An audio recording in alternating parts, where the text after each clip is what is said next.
You're watching Extreme Sport Action. Once again, a big welcome to episode 4 of ESA. My name is Greg Maloney. I'm the voice of choice and your presenter, and I want to say a massive thanks to everybody for all of the liking and sharing that's been happening on all of our social media handles. We definitely love the work that you guys are putting out there to make us look good and make you guys look good as well, because that's what the show is all about. It's Extreme Sport Action. And more importantly, right now, let's kick it off with the event results.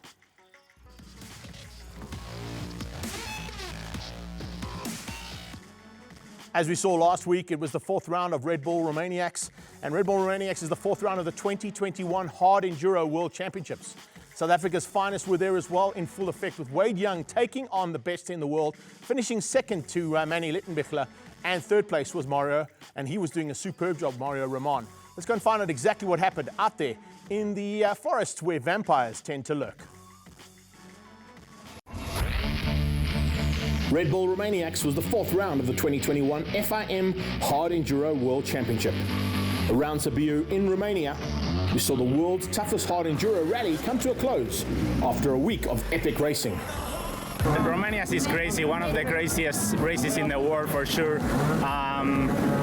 I don't know, we raced for like 20 hours or something in this week, and anything can happen the whole time. You have to be super focused, and I am so proud of myself to handle it and be in the podium. It's so special. Red Bull and factory KTM Littenbichler led the class in the gold category and was a class apart amongst all the riders.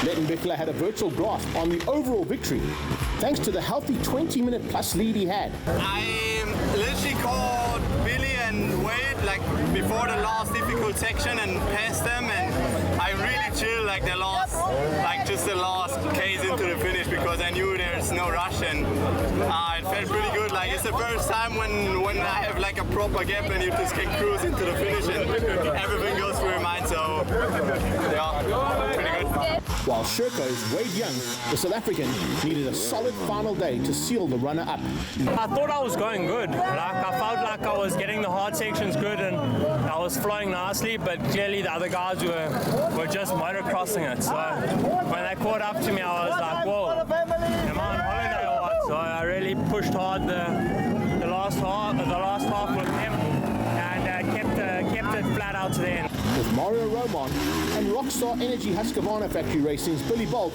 and Vision Track Beaters Johnny Walker chasing behind. I just want to cry. I don't have words. Like, it was one of the toughest battles between me and Billy the whole day. You have the pressure in your shoulder when you know that the 4 guys 3 minutes behind you. But anyway, I did my best. I started flat out. I passed Johnny, I passed the guys in front, and I was pushing. In full tune with the terrain, the German was at his best again. It was literally such a hard fight at the beginning with Graham and the other guys. Like, I think the pace was so insane, so to get 3 in a row, man, it's pretty good. It's really good. And the young South African, no pun intended, playing it safe once Littenbichler and Bolt had caught up to secure 2nd place overall. I'm happy with that. Manny and Graham were in a level of their own, but today I thought it would be a little bit more chilled, but everyone was pushing really hard, and I'm so happy to be 2nd overall.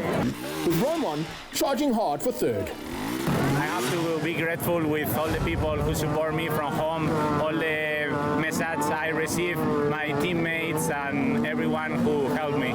So yeah, thanks for everyone. Don't you just love the fact that Mario Roman said, I need to cry because that's how hard I've worked. Can you imagine the guys that finished down in 90th and 100th place, how they were crying at the end of Red Bull Romaniacs? Man alive, what an event. We're going to bring you more of that throughout the season, so make sure you stay tuned here to ESA. Up next, we're heading from the forests of Romania and heading across to what has been the talk of the town, Tokyo, to catch up with a returning athlete, Boipelo Awuah, our 15-year-old skateboarder from the Northern Cape, who's made it back after representing South Africa at the Olympics.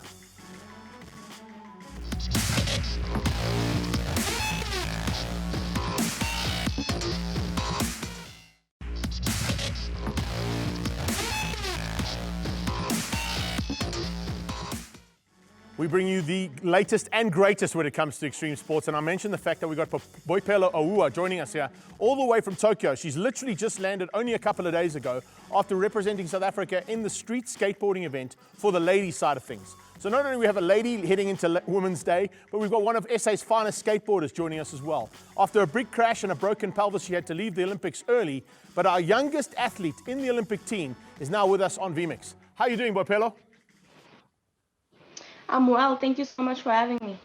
Oh, it's so good to have you here, babe. I can't believe. I mean, I was watching the finals last night and just seeing what was happening. The two Japanese girls and Sky Brown from the UK were just absolutely eating that park up. But I think you were sitting probably watching going, oh man, I wish I was there. Yes, I actually watched it from home, and it's so amazing to see them do all those tricks, because a few years back, those tricks were like impossible, and to see that being done in a competition is just amazing. They really put on a good show. I mean, watching those back-to-back 540s that the one Japanese girl was pulling off was just insane. But I know that you were pulling some incredible tricks of your own. Tell us what went wrong, because I know that the recovery process is going to be a while now, isn't it? Yeah, the recovery process is about 2 months. And I don't know how am I going to survive that, like 2 months without skateboarding, but it's for the best. So what went wrong, I don't actually know what went wrong, because the trick that I was doing is one of like my simple tricks. I know how to do the trick, but that's the odd part about skateboarding. It's such a technical sport, and anything can go wrong at any moment. It certainly can. I mean, I know I've experienced it myself, having skated for a long, long time. Watching yourself and, of course, my good friend Daryl Alberholtz are doing such an incredible job. More importantly, though, is how are you switching around with having to do grade 10 and go to the Olympics? I don't know, but I'm just trying to balance school and sport. But I would love to do homeschooling just so that I can focus on skateboarding and still be able to do my schoolwork, because I will be traveling a lot. I think the most important factor of what's happened with this particular injury is it was supposed to be 2020. We're 2021 for Tokyo, but Paris is still due in 2024. Do you think you still got what it takes and possibly could make the team again and maybe go and represent, what is it going to be, at 18 years of age? I think I definitely have what it takes to make it to the 2024 Paris Olympics, and hopefully have more South African female skaters representing us, and hopefully come back with a medal. You see, that's the nice part about it now. I should go for the 2024 Olympics. You've had the experience in Tokyo, which has really paid off nicely. But you're speaking about influencing young lady skaters. I can tell you right now, there's a young lady in my house who's 15 years of age who absolutely loves what you've done. And there's a 10-year-old young lady in my house as well who loves you as well. So you're definitely having an influence on all the young ladies and potential new skateboarders in South Africa. Amazing, because that's just my main goal in skateboarding, is to motivate South African female skaters and to let them know that they do have the talent to go out there and compete against these other skaters, because we do have the talent, we just need exposure, and that's my main goal for South African female skateboarding. Boipelo, you come from the Northern Cape. It's usually an area that hasn't got a huge amount of exposure when it comes to skateboarding. But if you look at what's happened over the last couple of years, particularly with that big event in Kimberley and that kind of area, the Northern Cape is becoming sort of a kind of a hub for skateboarding, isn't it? Yes, it is for sure, because we hold like international competitions here almost every year, and that's just amazing. And I feel like that was the main goal for the Northern Cape. That was their main goal from the beginning, and it's just amazing to see that come into place. You've definitely got what it takes, sweetheart, and I wish you all the very best. But you've got 3 years still to play with before we go to Paris. Are you going to be looking to possibly go to some X Game events or some other big events around the world? Definitely. I would definitely love to participate in X Games, Street League, and all the other skateboarding events, because the Olympics is nice, but skateboarding also has like this other side, and Street League has been there for years, and it will be amazing to participate more in those events. I love what you've done. Please keep doing what you're doing because there's a lot of people out there that love what you're doing as well. Thank you for representing skateboarding, one of my favorite loves of extreme sports, and do all the very best to do what you're doing and keep all the youngsters interested in the sport. Thank you for joining us here on ESA. We'll catch up with you real soon, and I'm sure I'm sure everybody here wishes you a very speedy recovery in terms of getting back onto the skateboard without any issues. Up next, though, you've just heard how bad it can go from one of SA's finest skateboarders. Let's go and see how things go wrong in fall through.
Can you believe that some of the world's finest athletes can also get it wrong? And we love it when they do. Danny McCaskill getting that completely wrong off the tree. And even Tony Hawk, the great and wonderful Tony Hawk, can show you that a fall through is definitely something we want to check out. We want to see all your fall through videos as well. So make sure you get onto our social media handles. Tag us in those crashes and those big wipeouts so we can put them on fall through and make you famous here on ESA. Up next, we're going into the upcoming events.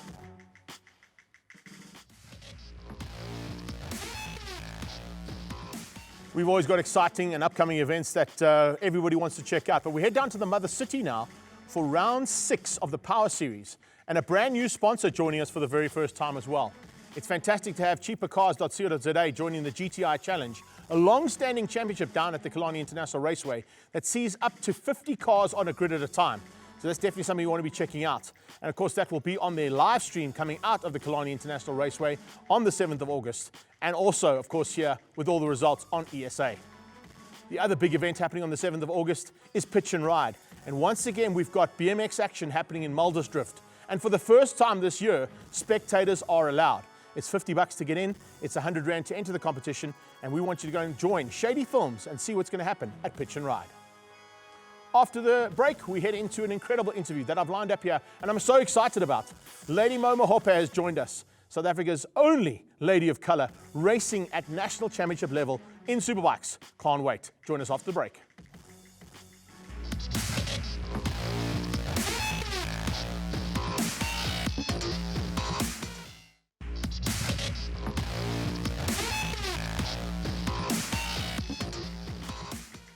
When you're a motorsport commentator, Morongoa Mahope is a bit of a mouthful to get through. So we went with Mo, and in fact, being a lady, we went with Lady Mo.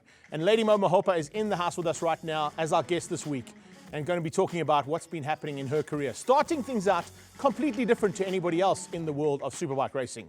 At 30 years of age, she climbed on a motorcycle for the first time, and 3 years later, climbed on a race bike to go and take on SA's best.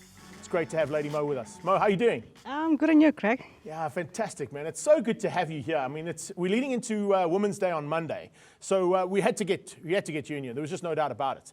How things have been going with the lockdown scenario? It's an honor to be here on your Women's Month. Lockdown has been very quiet, considering that the last race we had was 2 months back, and then obviously with the restrictions, we couldn't race. But we're looking forward to starting racing again with the easing of the lockdown regulations, which is hopefully in September when we go down to PE. Yeah, PE is a great circuit to go and race at. And of course, with this magnificent beast, you're going to have your work cut out for you because there's a lot of horsepower when you get down onto sea level. I've been to the other race in East London. It wasn't bad, but compared to the other bikes, because this is a smaller version of the Ducati V2 compared to the V4s and the 1100, it was a battle. But I went to PE, I had fun, and I think I'm looking forward to doing it again this year. Yeah, I'm sure. I think there's a lot of people out there that are looking forward to get back on the track, having been sit in a lockdown scenario and unable to race. But as I spoke with Rob on last week's show, things have turned around a little bit in terms of the way things are going with motorcycle racing. And of course, you're involved in the world of motorcycling's big events as well. So hopefully, yeah, we'll have a full grid. I'm hoping everybody took this time to recover emotionally, financially, so that we can finish the year on a high, yeah, hopefully. Yeah, it's the way to go for sure. Now, not only are you racing this big beast here, but you also have participated in the past in the Ladies' Cup, which was an initiative that was put together by MSA and, of course, has continued as well, trying to promote the sport in terms of getting more ladies involved. And I mentioned at the top of the show that you were the only lady rider out there, but there's actually a couple who have joined you and have followed your lead. You know what, 250 Ladies Cup was the best, and I think for ladies it was fun. We had fun. I mean, we had your South African's finest, including Nicole, Van Aswegen, Savannah. So it was awesome. So I'm hoping that next year, or when things get better, we can have a ladies club again. Because at the moment, obviously, we're racing in World of Motorcycles, which is obviously a combined classes. The combined classes, I think, is not a bad thing to do, because if you look at the way things go with rookies coming through, and I use that in a very low term with you because you're no longer a rookie, but when you get ladies coming in and you get rookies coming in, most of them want their own class to start off with. But the only way to progress is actually to go up against the best, because that's how you step your game up. I'll be honest, yeah, from when I started in 2016 to where I am now, I'm very impressed with the progress. I mean, riding with guys, it actually gave me confidence as well.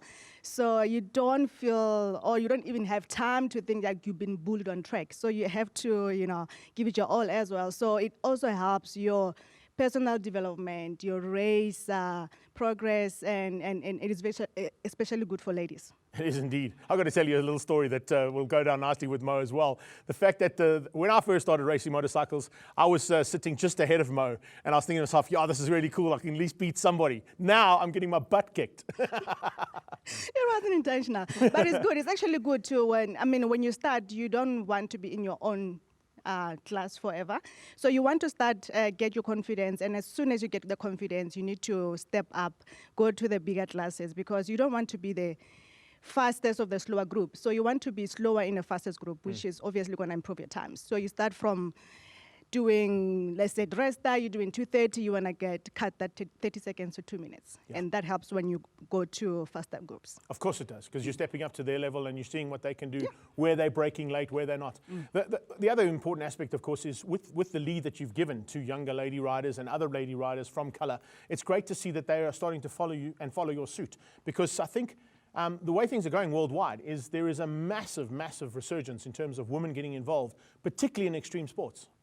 It's very impressive. I mean, I started with my daughter, 12 years old, and then obviously now she stopped, but then it was a good initiative, or let's say personally, something that I could have given to any girl in the world, which was good, because other women saw that, oh, there's another, it's not only Mo. Her daughter is also racing, so this is actually possible. So people are saying, okay, wow. Okay, we also want to do, they get encouraged. They also send me messages to say, Mo, how do I do this? And I can only give advice to say, you know what, if you believe in something, if you're passionate about something, just follow your dreams. You speak about passion. There's a certain man on the side of the track that is probably the most passion I've ever seen in terms of a supporter. Your man James on the sideline. If you're in the front of a race, he goes absolutely magoo. It's amazing, the support that I get, whether I'm in front or last. It's so. I remember there was a guy who asked when he was going up and down on the side of the pit, and then he asked, "Dude, he can't hear you." And then he said, no, it's not a he, it's my wife, Exactly. She can hear me. And I'm like, yeah, of course I can hear you. It's amazing, but I'm very, very fortunate, yeah. Yeah, the man on the side makes a lot of noise. It's fantastic. Mo, thank you so much for taking some time out and joining us here on ESA. We wish you all the very best for the rest of the season and, of course, with the rest of your career. And fly the flag high for South Africa and for your team. Thank you so much. Thank you to Ducati team for giving me this beautiful bike, and I'm promise to do the best in the remainder of the year. And thank you so much to you. And that, of course, is Lady Mo joining us as our second interview today for episode 4. Up next, we're heading into something pretty spectacular. I've got to tell you, it's going to be what to watch. And this time, it's probably who to watch.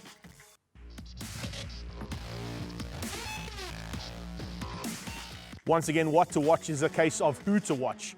And this time we get into the Red Bull backyards with Mad Mike Woodett down in New Zealand, as you'll hear from him, chatting about what he's been doing and what he's been up to. One of the finest drifting athletes in the world.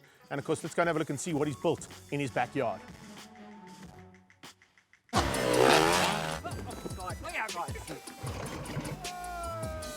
What's up, guys? Mad Mike Woodett here, Red Bull Pro Drifter. We are down in New Zealand. This is the Madhouse. I personally designed this with my wife Tony. This is our dream home right at Hampton Downs. Welcome, come on through. You can see the highlight of this house is that my backyard is Hampton Downs International Motorsport Park.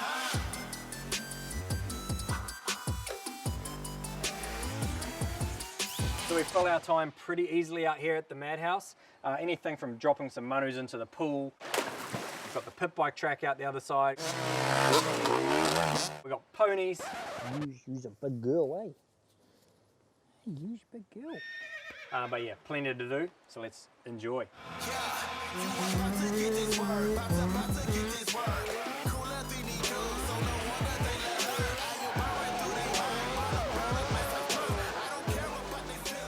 Well, there's a man who's got a little bit of zoom behind him, is it? I can't believe what that guy can do. And how's that backyard? You've got a full-scale Grand Prix circuit, a full-on motocross track, a horse riding stable, and anything else that you want. That's what we want to be seeing. And speaking of what we want to be seeing, let's go and have a look at how things can go right now as we head into the turnout section.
Well, we can see Danny McCaskill eventually got it right on that branch to branch that he was looking for, changing branches there, I think. But great to see what can happen when it all works out on turnout. We want to see when it all works out on turnout for you guys as well, so make sure you tag us on your videos so we can make you famous here on ESA.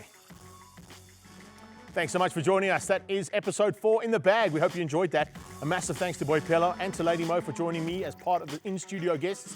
One via vMix, as you can see, and one live in the studio. We're mixing it up here completely on ESA. Thanks to everybody for joining us as well on all of our social media platforms, and a big welcome to all of those people watching us on DSTV's channel Ignition 189. We want to see more of you guys liking and sharing and telling us exactly what you think about our show. For myself, Greg Maloney, the voice of choice, take care then. Bye-bye now.